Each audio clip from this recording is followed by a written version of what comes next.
but it all started in a conversation with President Kim about what's being done around the globe to really fuel female entrepreneurship.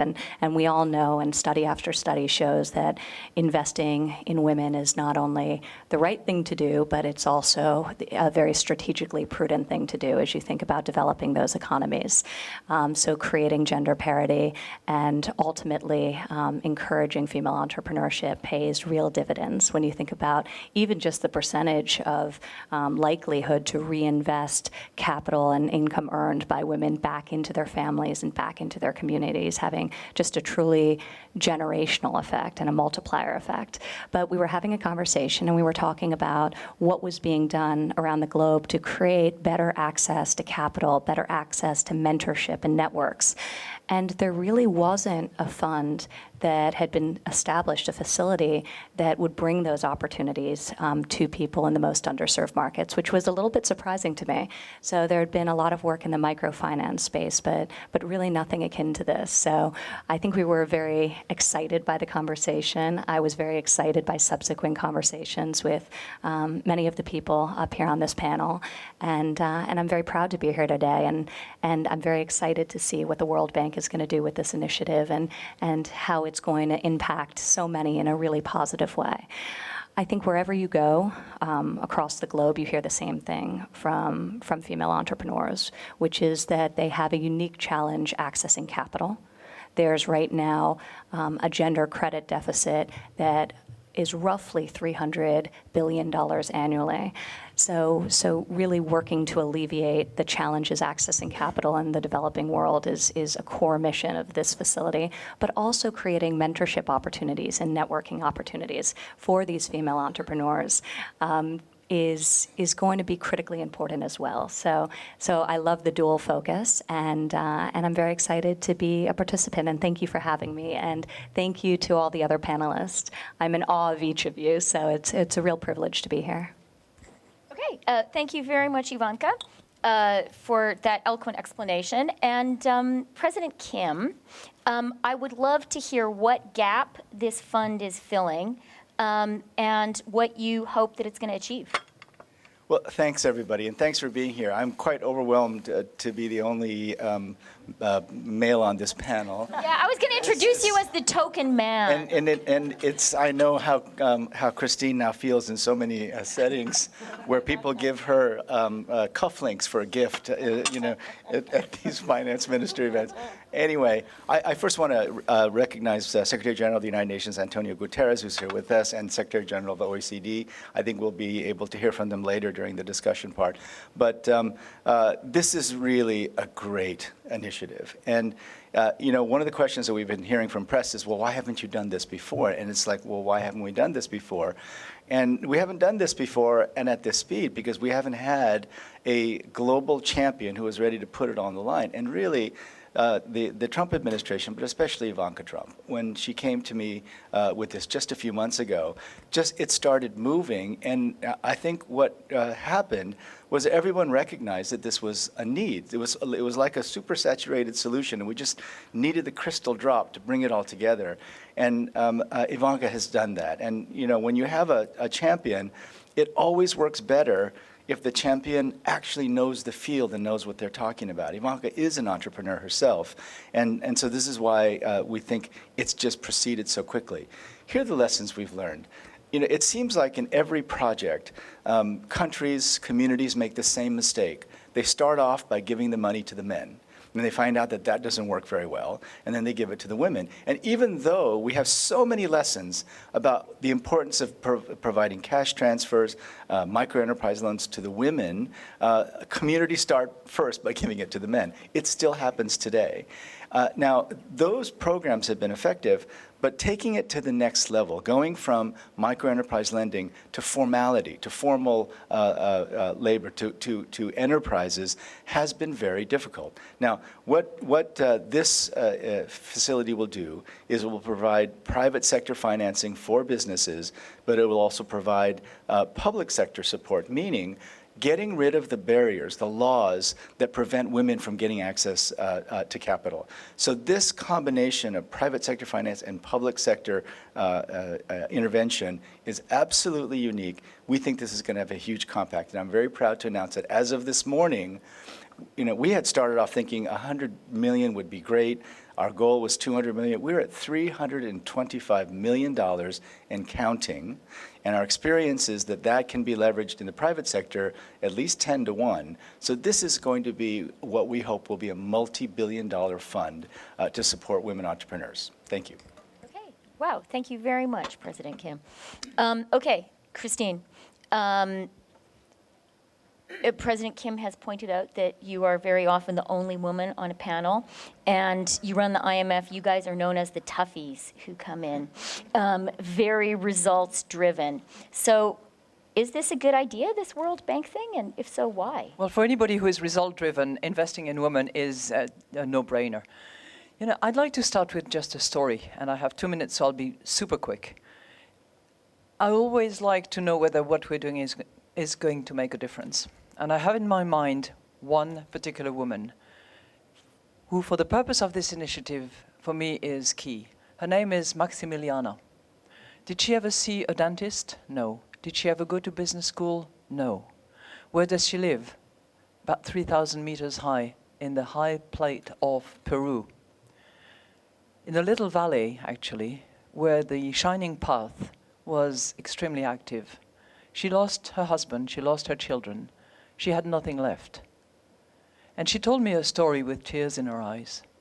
But then she fetched a little knitted piece of material. And I thought she was going to tell me about the craftswomanship. And she said, no, in there's a credit card. And that credit card has saved my life. Because I was able to buy the 5 first guinea pigs that I could then farm in my little plot of land that is the only thing that was left from my family and all the killing in the valley. And now I can actually help around me other people. She was in her late 60s, still going strongly, and having survived this horrible tragedy. But that credit card, that access to finance, had saved her life and others around hers.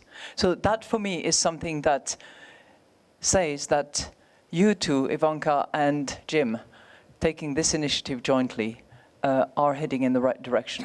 Is this the end of the journey? No, I think it should be the beginning. 320 and counting. We need more, and we need to make it efficient, likely to deliver to as many people as possible around the world, and focusing on where it will actually help communities. Thank you. Okay, on time, and what a moving story. Thank you very much, Christine.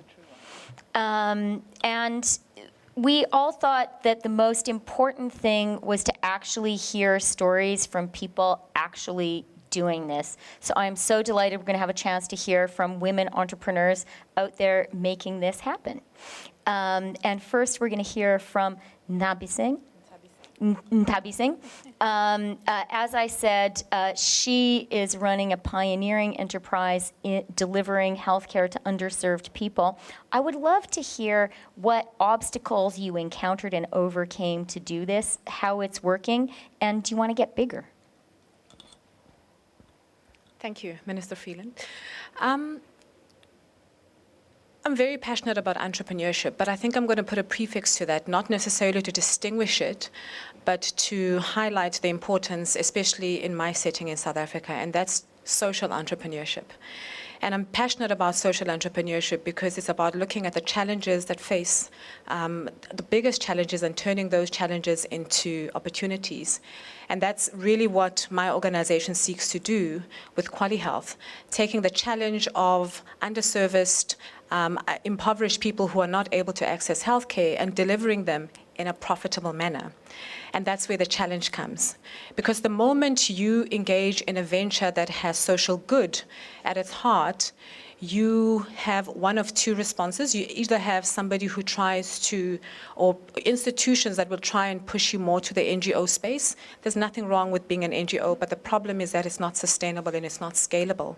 And these problems are vast, not only in South Africa, but in sub-Saharan Africa and globally. And this is a solution that I believe needs to be scaled. So that's the one challenge that I faced.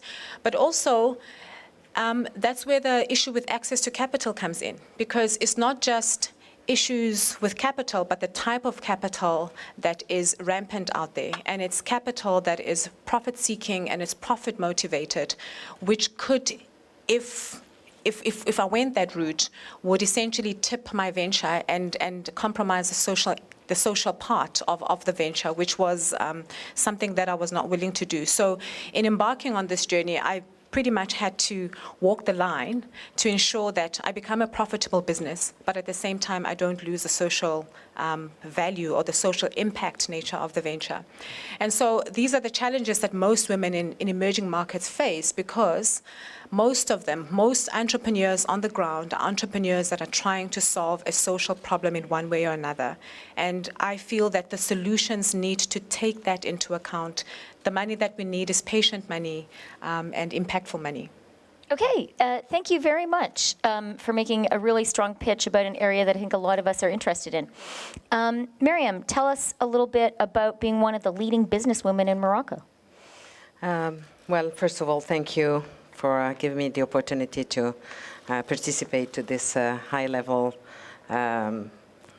panel. I would like to state a couple of things that might be obvious. Is no economy can thrive or develop or progress without the full commitment of engagement and participation of women. And this initiative is very important because it will need to rescale the SMEs, enlarge the SMEs. And what we do have often is a small scale and the necessity businesses led by women. They are, how you say, insulated and isolated in this specific area. So this initiative could be a new way to develop SMEs. And we all know that SMEs do create wealth and jobs. More than some of our some people think. I would like to say a couple of things about barriers for access to capital. Muslim countries, women do inherited half of men's shares. So to be in charge, to make decision, you need to have access to capital, and then you can raise your voice within the board, and you'll be in charge. So equity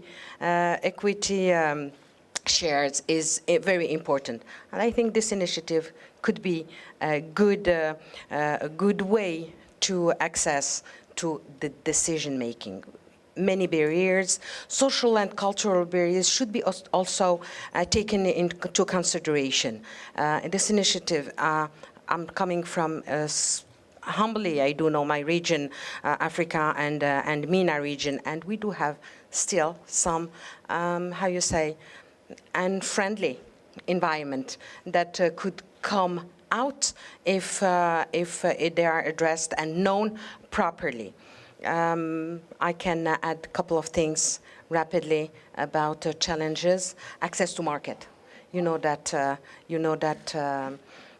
in developing countries it's very hard already to access to market. So I can let you imagine for women entrepreneurs how hard it is. And I'm lucky enough to have to be leading a big group in my country, one of the largest. But I am a decision maker, and I am one of the happy few. So I can tell you that it does make the difference to access to capital, to take care of the social and cultural environment, and to access to market. I will not talk about the doing business and all the business environment. Okay, thank you very much, Miriam. And thank you also for highlighting those cultural and social issues, which are so important to take into account. Esma, we chatted briefly beforehand, and I asked Esma, what should I ask her about? And she said she has a real problem with men. So let's hear about that. I think we might all feel that sometimes. Thank you very much. I'm not saying I have problems with men. I'm saying that it's good to focus on women, and that's what I have been doing for the past 22 years, starting the first and largest microfinance institution in Tunisia, because, in fact, it's really important to give priority to women, because especially Arab Muslim women have been excluded from finance, from formal banking for centuries. I'm not saying for years, for centuries. So today we are proud of we have served 650,000 Tunisians. 2/3 of them are women. And when I asked women, do you want me to serve men? They said, yes, of course.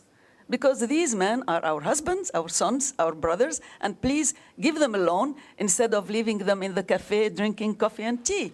So that's what I'm saying. It's not that I have a problem. And we opened the program to men.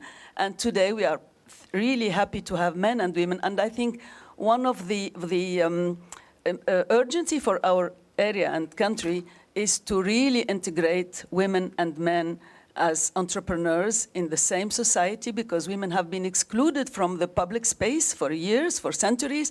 And today they are entering this public space for the first time, and it's really tough for them. This is one thing. So we have really disbursed like $1 billion in these 22 years. We started with nothing, with $20,000 only. And what I mean today is money is good. Yeah, money makes people happy, but it's not enough. I think what we need today, and we learned it from our experience, you need to give women technology, training, education, financial education, citizenship education, political education. This is what we are not doing today, and we need to do it. And we discovered that it takes money and time to educate women. I'm saying women here because men don't want to come to be educated. They just want money. So I think I agree with you that this facility will, I hope my country will take advantage of this facility, and someone has to pay for it, because in microfinance, it's the poor themselves who are paying for their services. We have to remember this. For accompanying services and non-financial services, someone else has to pay for it. Thank you. Okay, well, thank you very much for those very vivid remarks and making really excellent points. We're going to conclude the sort of opening remarks before we go into a discussion by hearing from Siv. And we've just been hearing about countries where we've had centuries-long barriers to female inclusion. I have to say, Siv, many of us think of Norway as a kind of Valhalla when it comes to women's rights. We like to think Canada's pretty great too. That's why we're supporting this. But tell me, what is the Norwegian perspective, and what should we be focusing on? Well, let me first say that Norway is very proud to support this facility. We know how important it is with women's participation and gender equality for economic growth. And if we neglect to empower women, we pay for that neglect by weakening our country's performance, actually. And in order to increase the number of female entrepreneurs, I believe we must build a strong culture for entrepreneurship all over the world.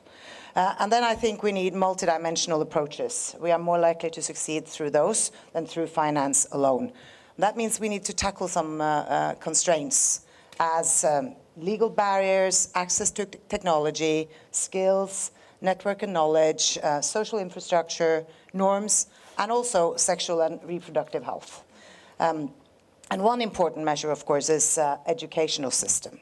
Another one is to facilitate women's access to finance and ownership of assets. And we must get rid of discriminatory laws and practices that are denying women to become entrepreneurs and also to enter into the labor markets. So we need women's entrepreneurship and innovation in all sectors of society if we want our economies to be efficient. But even more important, women's full participation in the labor market is a key to successful implementation of the SDGs, and therefore is a common responsibility. Let me just round off by saying that since we are one of the founders of this facility, we will pay particularly attention to it and expect it to deliver solid results for female entrepreneurs. And I also trust it will inspire the World Bank to work even harder to integrate the gender dimension. Thank you. Okay, President Kim, I think those were some marching orders for you from Oslo. I saw him taking notes, Siv, so I think that's a good sign.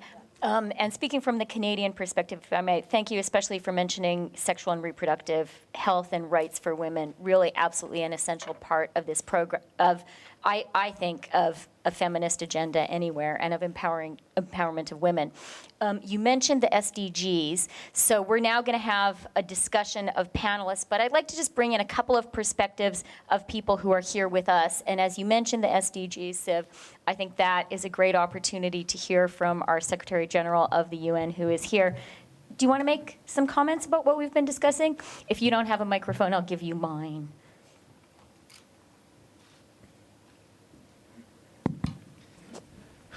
I would just like to say that I believe this initiative is in the center of what we need in today's world. I've been working for more than 10 years, as you know, with refugees, with the most vulnerable of the vulnerable. And in this work with the most vulnerable of the vulnerable, there was a dramatic problem of protection of rights of women and girls. And what I understood is that the best way to allow protection of rights to be successful is through empowerment. Because whether people like it or not, gender relations are, of course, have many dimensions, but there is a power dimension in gender relations, at family level, at community level, at society level, at political sphere level. And power is never given, power is always taken. And so I do believe that it is essential to move in that direction, and I think this initiative is extremely important. Because if there is a sector lagging behind, is the private sector in this regard. And it's even more difficult than that. When one looks at the digital economy, when one looks at high tech, when one sees the Silicon Valleys of this world, these are areas where male-dominating cultures are developing, and we are seeing a regression instead of seeing a progression on these areas. And so the empowerment of women in the economy is absolutely crucial, and this initiative is essential in the battle for effective gender equality and gender parity. Without initiatives like these, things will not move in a society, because whether we like it or not, there is still prevailing a male-dominating culture, and there are still huge resistances for these to move ahead and for progress to be made in our societies. And I am a true believer that without effective gender parity, our world will go on being a world without enough involvement of the whole community in peace, in human rights, and in all the other dimensions, in prosperity, in all the other dimensions that are needed for a better world. This is a crucial battle, and you are in the center of that battle. Okay, wow. Thank you for that strong endorsement, Secretary General, and for highlighting the power issue. You sounded like such a feminist, I have to say. One of our leaders and my personal direct boss is in the room, Prime Minister Trudeau. Thanks for being with us. And he, of course, is a proud feminist, and it's made such a difference in our government and in our country to have a leader at the top saying that and really driving that agenda. Secretary Gurria, you want to say a few words from the OECD perspective? I'm going to preach by example, and I'm going to ask Gabriela Ramos, who is our champion on women's equality, to comment for the OECD. Please. Okay, and 2 Very minutes. generous. Everyone's been very so disciplined here, yeah. so. Just to say that we are very, very happy to be here. We're really grateful for you to launch this, the leadership of Ivanka Trump and President Kim. We are going to join forces.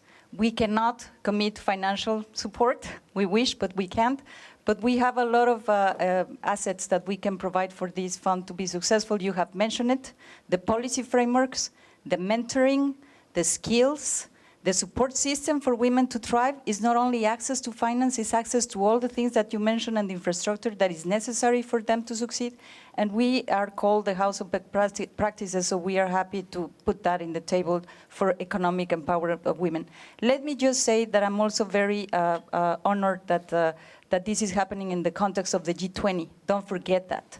It was the Australian presidency, I also want to recognize Madame Turnbull, who asked the international organizations to provide the elements for the gender target. And since then, gender is part of the G20 agenda. We are very grateful, and we know, Minister, that you are also considering for the G7 the issues of gender, because Prime Minister, as was mentioned, he is a real champion. So we are happy to join forces, and congratulations, this is great. We're very enthusiastic about it. Thank you very much. Okay, thank you very much. We now, believe it or not, is there, yeah, we now, okay. Do you, yeah, well, can I say on behalf of Australia, although I'm not a member of the government of Australia, I'm married to the Prime Minister of Australia, that this is a wonderful initiative. So my heartiest congratulations to the entrepreneurs who have established this, and the people working in government around the world. It is so exciting to see this happen. And I think it's a very, entrepreneurship, being an entrepreneur myself, is such an important part of participation for women. And I think that in this room, we all lead, I think, fairly safe, for the most part, lives, and fairly fortunate lives. But I think we need to understand that for a lot of women to become empowered in developing world countries, security and safety is such a critical issue for their capacity to participate. And I was reminded of one story where women wanted to work in the markets, you know, in the cash markets where there's not much digital payment, in the square of a developing world country, and they were limited by their capacity not to go and to save their cash. Their cash was always stolen on the way home from a day's work. So we have to have a whole of life perspective on how you empower women to participate. This is such an important start, and Australia is really proud to support this initiative too. I couldn't be more excited. Well done. Thank you. okay, well, that is great to know that Australia is contributing as well. Prime Minister Turnbull, Mrs. Turnbull, thank you very much for that. Our entrepreneurs are inspired to make some more comments about what we've all been saying. Miriam, please. Yes, couple of things. I think we should enhance also leadership skills through this initiative. Leadership is fundamental in our region, and two other things: the innovation, to spur the innovation spirit. Also, it's important, entrepreneurship spirit. I would like to ask two questions. One, how will this initiative fit within the existing ones?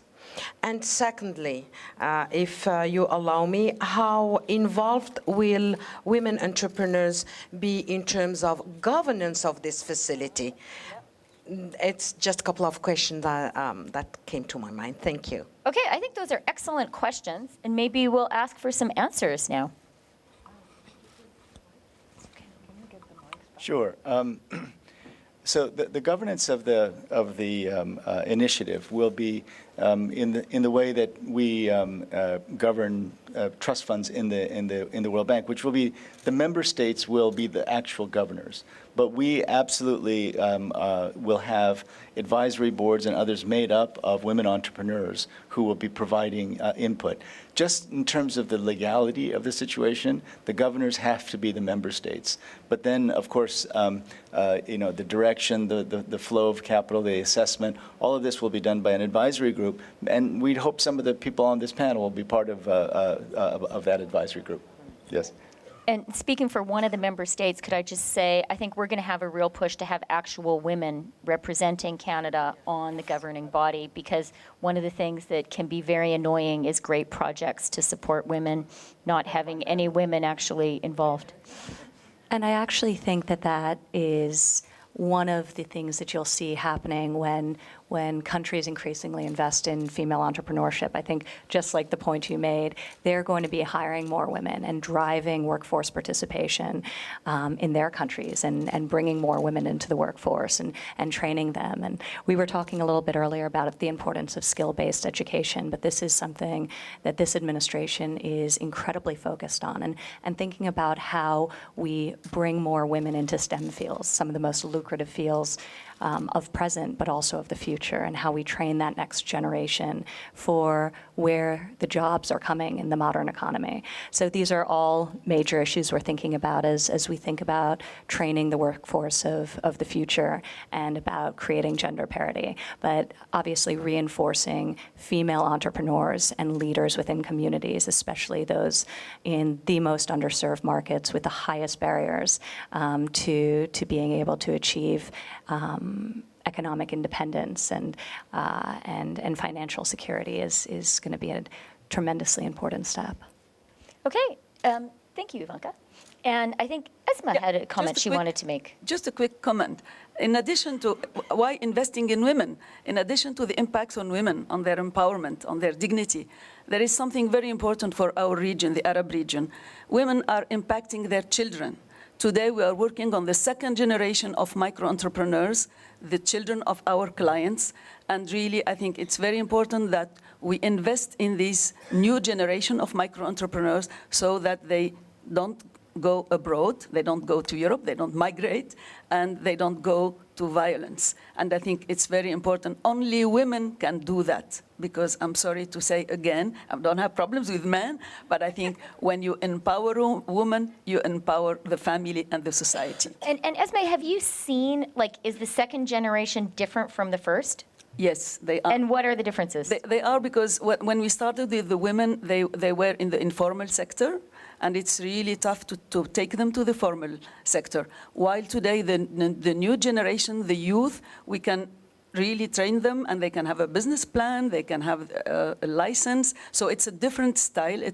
And of course, they need more money. It's not the informal sector. But I think it's very important because in Tunisia, we are not in the entrepreneurship mood. We were all trained to be salaried people, and I think it's very important that we introduce this new generation of entrepreneurship to entrepreneurs, because I think it's very good for the economy and, as I said, for the empowerment of people and of young people. Okay, thank you very much. And Tabe Singh had a comment to make. Sharing here, very good. My comment is with regards to the support beyond the finance. And we're all talking about support within the business, but I would urge the thinking to also include support that enables women and that caters for what we want to do, which is gender parity. A lot of women, more especially in the emerging markets, are tasked or have the burden of looking after the children. And what a lot of corporates are doing from the corporate side is enabling women to be able to do their job by having daycare centers close to work or at work, to make it easier for women to actually excel. And I would urge for this initiative to also look at projects like that in terms of how do you actually enable women beyond the business to actually be excellent in the business and to grow their businesses. Should we be looking at daycare centers within the business itself and be able to support women in that way as well? Okay, that childcare point, speaking as a mother of three, that childcare point is absolutely essential. And I think it's essential for women everywhere in the world. And in fact, when Siv and I were speaking last night about what she wanted to talk about, she said this was an area that was maybe worthy of focus. I don't know, Siv, would you like to make a couple comments about what do we need to do to make it possible for women to actually work? Well, first of all, this initiative is good because it will facilitate more women entrepreneurs, which will increase the number of women participating in the labor market. That is good because that's good for economic growth. But in order to achieve that, we really need to make sure that women have access to affordable education. And it's not like that everywhere in the world. So I think that's one key issue. Another one is to facilitate for childcare, which means parental leave, it means flexible working hours, and it means affordable daycare. And that is something that we have put into place in Norway, and it works very well, which means that we have a very high number of women participating in the labor force. But that is not the case in many other countries, which I mean, we need to focus on education, and we need to focus on childcare. Okay, yeah, thank you. Yeah, thank you for that. And I think it's worth for all of us who are so interested in economic growth in our countries to point out that higher female labor force participation could be a huge driver of GDP growth. President Kim. We're expecting the heads of state, the rest of them coming in. Just before you make your wrap-up comments, Sure. can we have Christine Absolutely. say just It's just, maybe it's my wrap-up comment, so Okay. I concede everything every other time that I have. Two things that I want to say. One is, it is a growth booster, no question about it, and it does apply to all countries, from advanced economies to the low-income countries to the emerging market economies, and the numbers are absolutely obvious. That's number one. Number two, I have to say, you know, having gone through 40 years of my professional life with quite a bit of gender discrimination in all respects, it is so encouraging to hear women talk as they do about money.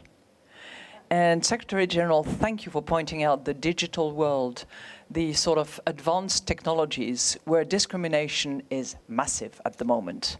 You know, I've been through the legal world, I've been through the finance world, massive discrimination there, gradually phased out. The digital is now the one where it prevails. And I think it's critically important that women feel absolutely fine talking about money. It's, you know, I really applaud you.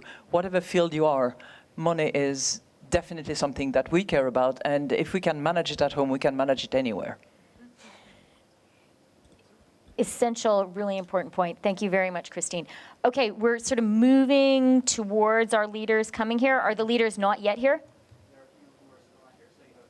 Okay, we have a few more minutes to talk. So before you wrap up, Jim, let's have Miriam say make a couple more comments. Let's dream and say that maybe the fourth industrial revolution will be led by women. And I think it's a step further, and this initiative could be the tool for that, to the all you said, and the role of private sector. That's my comment. Okay, that is a great comment. Yes. Thank you. And I think Esma? I just want to give you one idea of how much it takes to educate a woman every year, a woman entrepreneur, $1,000 only. It's not much. If you want to educate the 300,000 people we have, it's a lot of money. So I think that's why you need a lot of facilities, not just one. Yeah. I think one of the things that I was very excited by in some of our initial conversations was President Kim's idea to really think about how to leverage digital for the benefit of creating these mentorship networks. And I think there's something very innovative that could be done at tremendous scale to bring some of the talent and the resources and the guidance of women such as those on this stage today for the benefit of people around the globe who don't have direct and immediate access. So using and leveraging digital for the benefit of transfer of information and for the benefit of really opening up networks and creating those mentorship opportunities, I think has just enormous potential. And maybe I'll ask President Kim to talk a little bit about some of his early ideas for how he can do that. Sure. So this is very exciting. I'm inspired by the panel, and I have a long to-do list. And let me just go through them and what we're going to do. First of all, access to capital. So we're going to do that. And you know, there are technologies, Alibaba in China, that have found ways of very quickly getting access to capital. We'll do that. Access to markets, roads, access to broadband. Those are the things that have worked so well with Alibaba in China. We will work on building those. So that's very complementary to our infrastructure work. Training, mentoring, education. We will create an online digital platform for women entrepreneurs. All of you on this panel will be expected to contribute. And so anyone, anywhere in the world should be able to go online, ask a very practical question about what to do next to build their business and get answers from people just like you. Public policy, land tenure, ownership, access to collateral. Those are the things we have to work on. We'll work on them with Antonio at the United Nations. We'll work on them certainly with Angel Gurria and OECD and with all our member countries. Empowerment and leadership skills. These are things that I really believe in. I brought to the World Bank. We will bring them to this initiative as well. The moral imperative is so clear, but because women, one, invest more in their families, two, hire women, and three, are generally more creditworthy than men in just about every part of the world, we think that this is going to be a major driver of economic growth in the future. This is not a cute little project. This is going to drive economic growth, and it's going to drive gender equality at the same time. Thank you for being here, and I think we have some special guests coming in. We certainly do, and thank you very much, Jim. I especially love that this is not a cute little project. This is a real driver of growth. I'd like to really thank you and Ivanka for driving this so much. Canada, with an explicitly feminist foreign policy, is really proud to be part of this. I'd like to especially thank our women entrepreneurs. Thank you for sharing your actual experience. I think it really helped us to understand why we're doing this. And now we have all our bosses coming here to talk about this further. Thanks, everybody. I think if we're going to take a family photo, the heads of state will come in, and we'll take a family photo with all the panel members, and then the panel members will sit down, and the heads of state will take over the seats. Okay.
Claudia.